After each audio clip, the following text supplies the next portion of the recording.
بسم الله الرحمن الرحیم. په نننۍ ویډیو کې دا درته وایو چې څنګه یوه ژبه متروکه یا له منځه ځي. د دې په اړه ژبپوهانو یا د ژبې کوم متخصصین چې دي زیات عوامل او لاملونه یې ښودلي دي. په لومړیو کې تر ټولو لومړی او مهم لامل چې دی هغه د ویونکو په شمېر کې کموالی دی. دا په دې معنا کله چې په یوه ژبه کې د ویونکو شمېر له کمښت سره مخ شي، د ویونکو په شمېر کې کمښت راشي، یعنې له څو لا زیات شمېر ویونکو څخه هغه د مخ په کمېدو په لوري لاړ شي، نو دغه ژبه د منځه تګ یا متروکه کېدو په خوا ځي او ورو ورو د وخت په تېرېدو سره تدریجاً د له منځه ځي. دویم او تر ټولو اساسي لامل چې دی هغه په ښوونځیو کې په دویمه ژبه باندې زده کړې دي. په دویمه ژبه زده کړې په دې معنا چې زده کوونکو ته یا ماشومانو ته د ښوونځي له لومړیو مرحلو څخه په مورنۍ ژبه زده کړې ورنه کړل شي. کله چې په ښوونځیو کې مورنۍ ژبې ته وخت ورنه کړل شي، دا د یوې ژبې د له منځه تګ تر ټولو اساسي لامل دی، ځکه دا په دې معنا چې ماشومان په له هماغه لومړیو شیبو او د ښوونځیو له لومړیو وختونو څخه په بله ژبه زده کړې کوي او دا دوی په خپله ژبه کې په راتلونکي کې نور کلمات، د پردۍ ژبې لغتونه، د هغې ګرامري جوړښت دا را علاوه کوي، زیاتوي، نو په دې توګه خپل اصلي یا مورنۍ ژبه له لاسه ورکوي.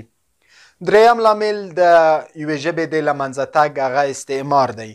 استعمار په دې معنا کله چې یو بهرنی هیواد په یو هیواد کې مداخله کوي، د هغې سیاسي جوړښت، حکومتولي او دولت تر واک لاندې نیسي د یو څه مودې لپاره. کله چې هغوی خپلې ریښې او هر څه ورټولوي، خو بیا هم په دغه حالت کې د هغې ژبې اغېز چې دی په دغې ژبه باندې پاتې کیږي او دغه ژبه ورو ورو له منځه ځي. څلورم چې دی هغه اقتصادي عوامل دي. اقتصادي لامل په دې معنا کله چې یوې ژبې ته په اقتصاد کې برخه ورنه کړل شي، د یو هیواد په پرمختیایي پروژو کې هغه که قراردادونه دي، که لویې نړیوالې غونډې دي، که چېرته په هغو کې په اقتصادي برخه کې البته کوم شیان چې دي هغې کې برخه ورنه کړل شي، دغه ژبه د منځه تګ سره مخ کېږي. بله برخه چې ده هغه سیاسي برخه ده. سیاست په دې معنا کله چې د سیاست تر ډیره د یو هیواد د ولسمشر یا لوړو افرادو سره اړیکه لري، کله چې هغوی خپلې ژبې ته په سیاست کې برخه ورنه کړي، دغه ژبه ورو ورو د وخت په تېرېدو سره د متروکه کېدو یا له منځه تګ سره مخ کېږي. پنځم چې دی هغه ټولنیز لاملونه دي. ټولنیز لاملونه لکه څنګه چې له نوم څخه یې ښکاري، هغه د ټولنې په بېلابېلو قشرونو کې هغه که ماشومان دي، که ځوانان دي، که همدا ډول بوډاګان دي، یا د ټولنې وروسته پاتې او هغه له کاره لوېدلی قشر چې همغه سپین ږیري بوډاګان ورته وایو، هغوی دي. د دوی ترمنځ کومې ناستې، تجمعات او غونډې چې ترسره کېږي، د دوی په منځ کې کله چې خپلې ژبې ته کومې ژبې باندې چې دوی باید ویل وکړي څه ونه وایي، یعنې هغې ته وخت ورنه کړي، دغه یو ټولنیز لامل دی او د وخت په تېرېدو سره دغه خپله ژبه دوی د لاسه ورکوي. د دې یو مثال مونږ ویلی شو لکه څنګه چې تر اوسه پورې مونږ په کلیوالي سیمو کې سپین ږیري او هغه بوډاګان چې کوم دي هغوی په دري ژبه باندې دي. مثلا دا د پښتو په وړاندې یو خنډ دی.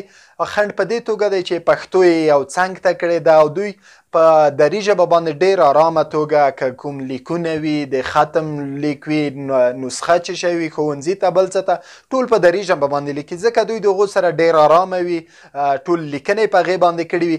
دا یو ټولنیز لامل دی، د موږ ټولنه کې له ډېر پخوا څخه رایج شوی دی او په دې توګه یوه ژبه د له منځه تګ سره مخ کېږي. په ټوله کې که چېرته راشو د ژبې د له منځه تګ یا متروکه کېدو زیاتره ډېر زیات لاملونه شتون لري، خو تر ټولو اساسي هغه لاملونه وو کوم چې مو مخکې ذکر کړل. د یوې ژبې د پرمختګ دپاره کوم لاملونه دي، څنګه یوه ژبه پرمختګ کولی شي، د کومو عواملو په مرسته باندې موږ یوې ژبې ته پرمختګ کولی شو، د نورو ژبو سیالی ګرځولی شو، دا او دې ته ورته نور مسایل به په راتلونکي ویډیو کې خپاره کړو. له لیدو مو نړۍ مننه.